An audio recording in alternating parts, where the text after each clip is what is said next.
మరొక పార్లమెంట్ అరకు ఇక్కడ నుంచి బీజేపీ నుంచి కొత్తపల్లి గీత అయితే పోటీలో ఉన్నారు. అలాగే వైసీపీ నుంచి డాక్టర్ తనుజ రాణి పోటీలో ఉన్నారు. తనుజ రాణికి రాజకీయాలు కొత్త అయినప్పుడు కూడా ఆమె వైద్యురాలుగా అందరికీ కూడా సుపరిచితురాలు. ప్రచారంలో కూడా అందరికంటే భిన్నంగా ప్రతి ఒక్కరిని కూడా ఆప్యాయతగా పలకరిస్తూ ముందుకు సాగింది. ఇక్కడ ఆమెకు కలిసి వచ్చే అవకాశం. బీజేపీకి టీడీపీ కానీ జనసేన కానీ పూర్తిగా సహకారాలు అయితే అందించలేదని ఇక్కడ ఆ పార్టీ అభ్యర్థికి పెద్ద మైనస్గా కూడా చెప్పచ్చు. అయితే మరొక అంశం చూసుకున్నట్లయితే అరకు నుంచి వైసీపీ గెలుపు నల్లేరి మీద నడకలా కూడా మనం చెప్పుకోవచ్చు. రాయలసీమ, ఉత్తరాంధ్ర, తర్వాత కోస్తాంధ్ర మొత్తంగా 8 జిల్లాలను 12 పార్లమెంటు స్థానాలు అయితే ఉన్నాయి. 2019 ఎన్నికల్లో 12 పార్లమెంటు స్థానాలకు వైసీపీ 10 స్థానాలను అయితే కైవసం చేసుకుంది. ఇక టీడీపీ విజయవాడ, గుంటూరు మాత్రమే గెలిచింది. జనసేన, బీజేపీ ఎక్కడ కూడా బోని కూడా చేయలేదు. అయితే 2024 ఎన్నికల్లో ముఖ చిత్రం ఏ విధంగా ఉండబోతుంది? నెల్లూరు పార్లమెంట్ నుంచి ఇక్కడ వైసీపీ నుంచి విజయసాయిరెడ్డి అయితే పోటీలో ఉన్నారు. ముఖ్యమంత్రి జగన్కు అత్యంత సన్నిహితుడిగా విజయసాయిరెడ్డికి అయితే మంచి పేరుంది.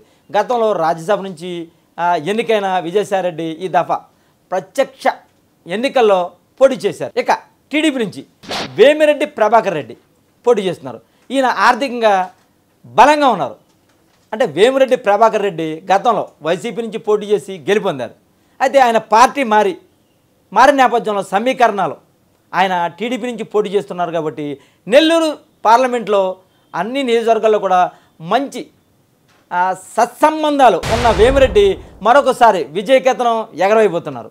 ఇక మరొక పార్లమెంట్ ఒంగోలులో టీడీపీ నుంచి మాగుంట శ్రీనివాసులు రెడ్డి అయితే పోటీలో ఉన్నారు. అలాగే ఢిల్లీ లిక్కర్స్ స్కామ్లో ఆరోపణలు ఎదుర్కొన్న ఇతను వైసీపీ నుంచి బయటకు వచ్చి టీడీపీలో మొన్ననే చేరారు. అయితే వైసీపీ నుంచి చెవిరెడ్డి భాస్కర్ రెడ్డి కూడా పోటీలో ఉన్నారు. ఇతను స్థానికేతరుడు కావడం ఇతనికి మైనస్. మొదటి నుంచి కూడా ఒంగోలు పార్లమెంట్లో మాగుంట కుటుంబానికి అయితే మంచి పేరైతే ఉంది. ఏ పార్టీలో ఉన్న వాళ్ళైతే గెలుస్తారు అన్న పేరైతే ఉంది.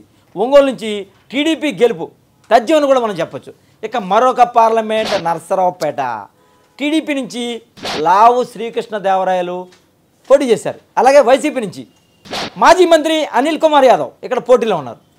శ్రీకృష్ణదేవరాయలు టికెట్ రాకపోవడంతో అంటే వైసీపీ నుంచి టీడీపీలోకి మొన్ననే చేరారు ఆయన. అలాగే నరసరావుపేట పరిధిలో మొత్తం అన్ని నియోజకవర్గాల్లో కూడా శ్రీకృష్ణదేవరాయలకు మంచి పేరైతే ఉంది. అయితే అనిల్ కుమార్ యాదవ్ స్థానికేతరుడిగా పేరు ఉండటం, స్థానిక వైసీపీ శ్రేణులు సహకరించకపోవడం ఇతనికి పెద్ద మైనస్గా అయితే చెప్పొచ్చు. అయితే మరొక విషయం చూసుకున్నట్లయితే టీడీపీ ఇక్కడ గెలిచే అవకాశం పుష్కలంగా ఉందని కూడా మనం చెప్పుకోవచ్చు. ఇక మరొక పార్లమెంట్ గుంటూరు టీడీపీ నుంచి పెమ్మసాని చంద్రశేఖర్ పోటీలో ఉన్నారు. అలాగే వైసీపీ నుంచి కిలారి వెంకటరామయ్య అయితే పోటీ చేశారు. అయితే రాజకీయాలకు కొత్త అయినప్పటికీ కూడా సేవా కార్యక్రమాల ద్వారా మంచి పేరు సంపాదించుకున్న పెమ్మసాని పార్లమెంట్లో అన్ని స్థానాల్లో కూడా అభ్యర్థులను గెలిపించినందుకు పూర్తి స్థాయిలో పనిచేశారని కూడా మనం చెప్పుకోవచ్చు.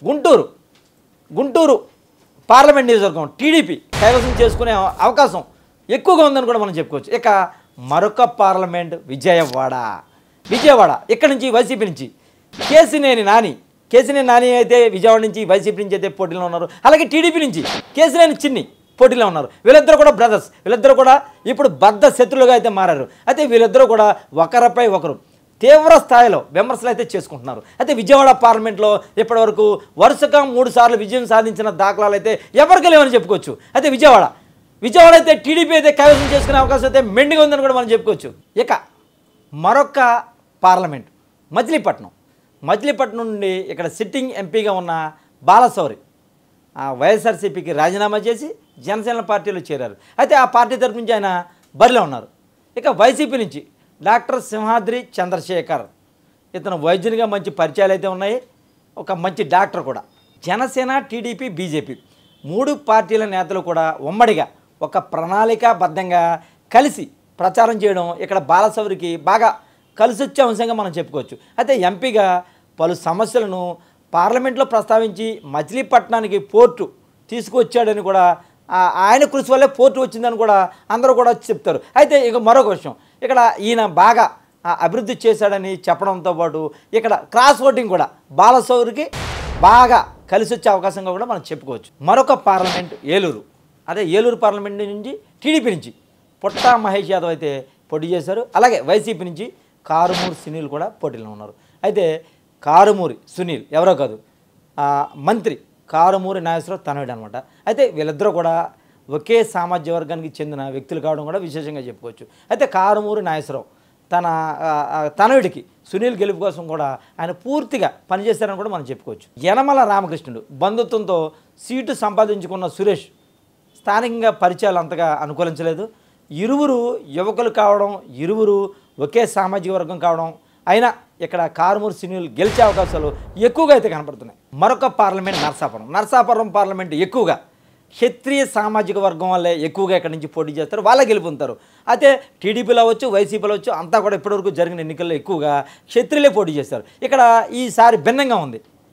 ఎలా అంటే 3 దశాబ్దాల నుంచి కూడా బీజేపీ పార్టీ కోసం పనిచేసిన వ్యక్తి భూపతిరాజు శ్రీనివాస్ వర్మ ఇక్కడ బీజేపీ నుంచి అయితే పోటీలో ఉన్నారు. అయితే ఇతనికి అన్ని వర్గాల నుంచి కూడా బాగా అనుకూలతలు అయితే ఎక్కువగా ఉన్నాయి. అయితే వైసీపీ నుంచి ఉమాబాల పోటీ చేశారు. ఈ ఉమాబాలకు పరిచయాలు తక్కువగా ఉన్నాయి.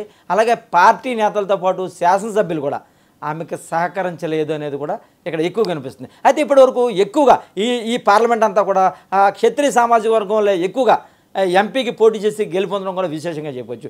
అదే నేపథ్యంలో బీజేపీతో పాటు తెలుగుదేశం, జనసేన నుంచి కూడా పూర్తి సహకారం లభించిందని బీజేపీ అభ్యర్థి ఎవరైతే శ్రీనివాస్ వర్మ ఉన్నారో ఆయన గెలుపు నల్లేరు మీద నడకని కూడా ఇక్కడ మనం చెప్పుకోవచ్చు. మరొక పార్లమెంట్ రాజమండ్రి పార్లమెంట్ నుంచి బీజేపీ రాష్ట్ర అధ్యక్షురాలు దగ్గుపాటి పురంధరేశ్వరి అయితే ఇక్కడి నుంచి అయితే పోటీలో ఉన్నారు. ఆమె మాజీ కేంద్ర మంత్రిగా చేశారు. అలాగే ఎన్టీఆర్ తనయురాలిగా మంచి సత్సంబంధాలు ఇక్కడ ఈమెకైతే కలిసి వచ్చే అంశంగా కూడా మనం చెప్పుకోవచ్చు. అయితే వైసీపీ నుంచి గండూరి శ్రీనివాస్కు ప్రచారం హోరెత్తించిన స్థానిక నాయకత్వం నుంచి పూర్తి స్థాయిలో మద్దతు లభించలేదని కూడా మనం చెప్పుకోవచ్చు. అయితే రాజమండ్రి పార్లమెంటు పరిధిలో అన్ని నియోజకవర్గాల్లో కూడా కూటమి బలంగా ఉండడం ఇక్కడ బీజేపీకి కలిసి వచ్చే అంశంగా కూడా మనం చెప్పుకోవచ్చు. మొత్తంగా చూసుకున్నట్లయితే ఇక్కడ నువ్వానేనన్న రీతిలో పోటీ నెలకొన్న చివరకు స్వల్ప మెజారిటీతో బీజేపీ నుండి పురంధేశ్వరి అయితే బయటపడే అవకాశం అయితే మెండుగా ఉంది. మరొక పార్లమెంట్ అమలాపురం అంటేనే ఒక జనసేనకు కంచుకట్టుగా చెప్పుకోవచ్చు. అయితే జనసేన పార్టీ నుంచి ఏకైక శాసనసభ్యుడిగా రాపాకైతే గెలుపొందారు. అమలాపురం పార్లమెంట్ నుంచి వైసీపీ తరఫున పోటీ చేశారు. అయితే నమ్మిన పార్టీని నట్టేట ముంచారనే ఆరోపణలు అయితే వరప్రసాద్ని వేయటం లేదు. దీనికి తోడు అనేక అవినీతి ఆరోపణలు ఆయనపై కూడా ఉండటం అతనికి పెద్ద మైనస్గా చెప్పుకోవచ్చు. ఇక టీడీపీ నుంచి పోటీ చేసిన గంటి హరీష్కు కూటమి బలం సంపూర్ణంగా కలిసి వచ్చే అంశంగా కూడా మనం చెప్పుకోవచ్చు. అయితే అమలాపురం పార్లమెంట్ పరిధిలో దాదాపు అన్ని స్థానాల్లో కూడా కూటమి అభ్యర్థులు గెలుపొందుతున్నారన్న అంశం ఇక్కడ ప్లస్ పాయింట్గా కూడా చెప్పుకోవచ్చు. మొత్తంగా చూసుకుంటే ఇక్కడ కూటమి అభ్యర్థి గెలుపొందే అవకాశం బాగా మెండుగా కనపడుతుంది. S4 మీడియా నిష్పక్షపాతంగా నిజాయితీగా ఉన్నది ఉన్నట్లుగా ప్రజలకు అందించేందుకు కింద స్థాయి ప్రతి నియోజకవర్గం నుండి కూడా అన్ని వర్గాల అభిప్రాయాలు సేకరించి పార్టీలకు అతీతంగా వారి అభిప్రాయాలను వెల్లడించే ప్రయత్నం అయితే చేసింది. పబ్లిక్ టాక్ల పేరుతో 175 నియోజకవర్గాల నుంచి కూడా తిరిగి ఏ పార్టీకి ఎందుకు ఓటేస్తున్నారు, ఎందుకు వేయట్లేదు అనే అంశం మీద ప్రజలతో మమేకమై అన్న విషయాన్ని కూడా సేకరించి వారి అభిప్రాయాలను నేరుగా ప్రజల వద్దకు వెళ్ళి తీసుకోవడం ద్వారా తక్కువ కాలంలోనే అందరి మన్ననలు పొందింది. ప్రజాబలమే పెట్టుబడిగా ముందుకొచ్చిన ఈ S4 మీడియా 2024 ఎన్నికల్లో ఏ పార్టీ గెలిచే అవకాశం ఉందో ప్రజలకు తెలియజెప్పే ప్రయత్నం అయితే చేసింది.